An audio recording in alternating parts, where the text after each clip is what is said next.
Hello everybody, welcome to the Abbots Address. Today is Friday, August 28th, 2015.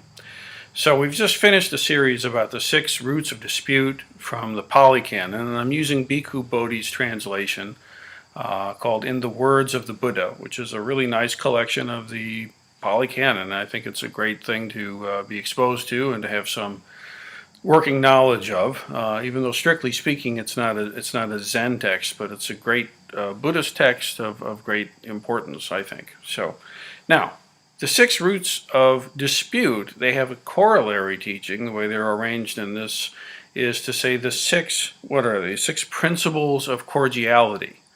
Okay, so we've talked at length about the 6 roots of dispute, and now we have the 6 principles of cordiality. And I'd like to go over the first one with you today. So we read this, the 6 principles of cordiality.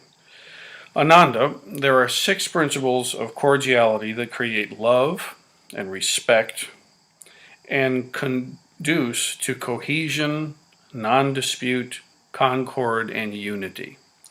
So what are the 6? The first one, here a monk maintains bodily acts of loving kindness, both in public and in private, towards his companions in the holy life. This is a principle of cordiality that creates love and respect, conduces to cohesion, non-dispute, concord, and unity. So let's unpack this a little bit. The principles of cordiality that create love and respect and conduce to cohesion, non-dispute, concord, and unity. Well, God knows we need all of those things in spades right now. Probably always. Obviously, for at least the last 2,600 years, it's been a topic. I'm sure long before that. And gosh, I don't know. I hope not forever, but probably. So, it's really easy to look at the media today and to just kind of be awash in reasons to be pissed off. And frankly, some of them are good reasons. And, I get it. We get it. However, the way that we engage in society, the way that we engage with these problems, the way we engage with these challenges must include practice. It must be part of practice.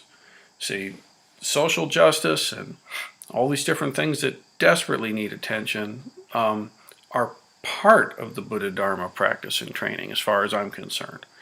So we've got to engage this in such a way that creates wholeness and creates love and creates compassion. See, now these different words that we have, love, respect, and they conduce to cohesion, when things cohere, non-dispute, concord, and unity. See, it's actually worth thinking about each one of those words. They have slightly different meanings in English, To be completely at unity with a thing is not the same thing as to be in concord with it. It's not quite the same thing to simply have non-dispute. Cohesion. So it's worth, sitting with those and thinking about them. And it's saying that these qualities need to be cultivated and need to be created. They need to be expressed. It's a conscious practice. So as practitioners of the Dharma, we don't have the view that, love and unity and cohesion is just an accidental thing. It's not just that my karma happens to brush up nicely with this other person's karma, so we have unity or concord or something like that. No, it's part of practice. And any time you're engaged in religious practice, when we're engaged in Sangha practice, togetherness practice, there's going to be need for practice of unity. So the first way of doing this is to engage with what the Buddha points out is bodily acts of loving kindness, both in public and in private, towards companions in the holy life. Now, of course, when the Buddha gave this discourse, apparently it was addressed to his monastic Sangha.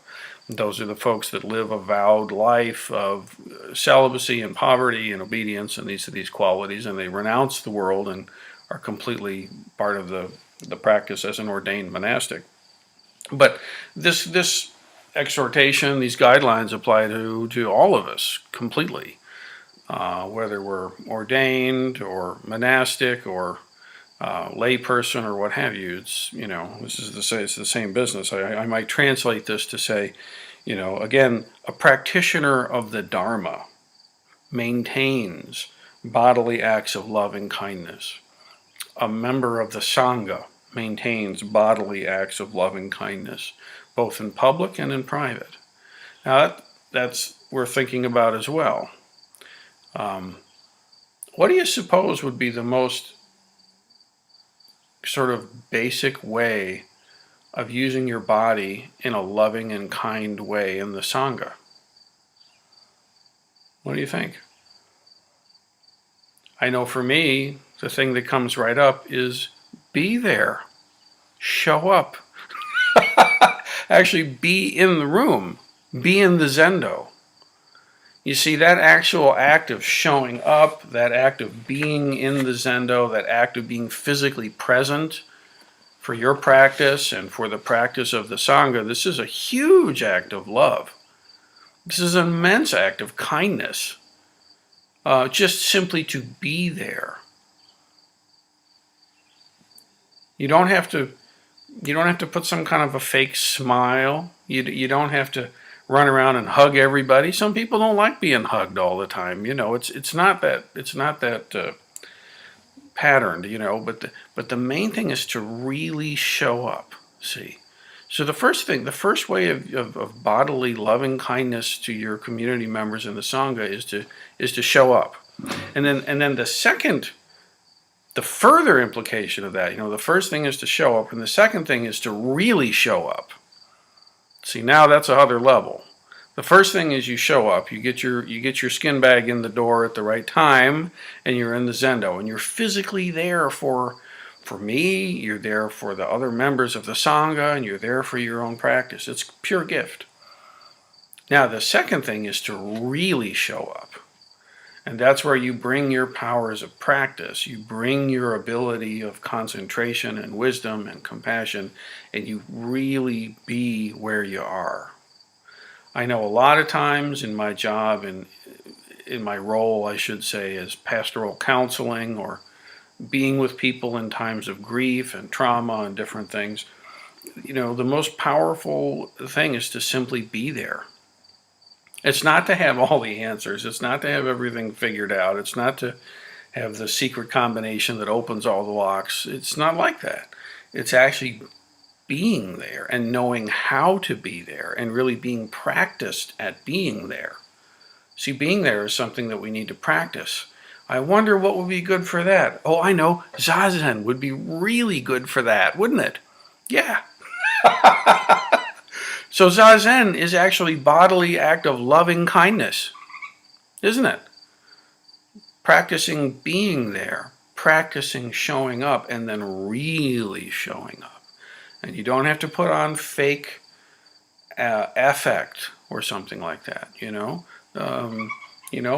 of the Sangha is a very introverted crowd. I mean, there are some extroverts, there's a lot of blended folks, but it's not about trying to be some gregarious thing that you're not or whatever. Just be, see. And then we can talk about other things like, yes, actually making eye contact or being obviously, aware of people. It's something that I notice that sometimes in our temple, and I'm a little ashamed to say it, but sometimes new folks come in and they're just kind of left on their own, see, the Jikai classes are there and they're all hanging out and having connection with each other and they're happy to see each other as they should be, But then also sometimes new folks are just sitting there kind of, you can tell if somebody's reading the literature on the wall. That's how you know. So sometimes just, walking over and saying, hey, I'm glad you're here. Something really simple and easy like that. Let people feel your presence, see. Now in private acts of loving kindness, this has to do with actually treating yourself well. At least this is part of what comes up for me, If I'm sure there's lots of things we could say about this, but for me, if I abuse my body, if I don't take care of myself, if I if I use my intellect or my body in ways that are causing harm to me, then I'm not being loving and kind to anybody. See? So it all matters, and it's all part of practice. And this business of showing up is very powerful. It's actually a power. It's power. When you show up and you are in the space, that's a powerful thing. So don't take it lightly, and don't assume it doesn't matter. It matters a great deal. See, that very aspect it's unspeakably important. And if we take that up as a practice, if we actually practice being present, being there and then really being there, then we are creating the foundations for this experience of cohesion, this experience of non-dispute. I mean, it's very easy to just type off an email and send it, but actually taking the moment it takes to be there for some communications is absolutely critical. So that's the first one. Ananda, there are these 6 principles of cordiality that create love and respect and conduce to cohesion, non-dispute, concord, and unity. What are the 6? Here, a monk, or I'll say a Sangha member or practitioner of the Dharma, maintains bodily acts of loving kindness, both in public and in private, toward his companions in the holy life, toward their companions in the holy life. This is a principle of cordiality that creates love and respect, conduces to cohesion, non-dispute, concord, and unity. So show up, and then really show up. Now, in terms of announcements, I think in the last Abbots address I misspoke and said that Ango started this week. In fact, it starts next. So the Ango opening ceremony on the calendar is actually September 6th, which is Sunday, September 6th. So that will be, that's the Ango opening. One aspect of Ango that is emergent that I would like to call attention to for the community is the possibility of doing a coordinated online sitting.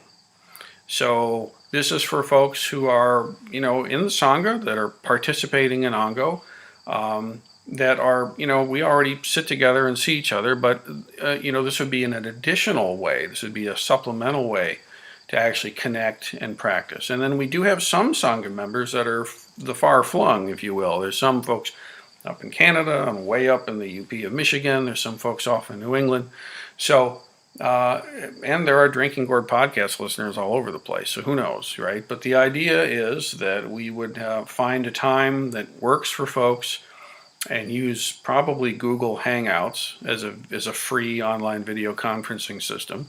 And just at a certain time, everybody logs in and, have the computer kind of where you sit, so you can kind of sit and have the computer kind of see. And then you can at least see that you're actually sitting in real time with some other Sangha members. So I floated this idea on the Facebook group. There's like a closed Facebook group, which if you're not a part of it and you'd like to be, let me know and I'll include you in that.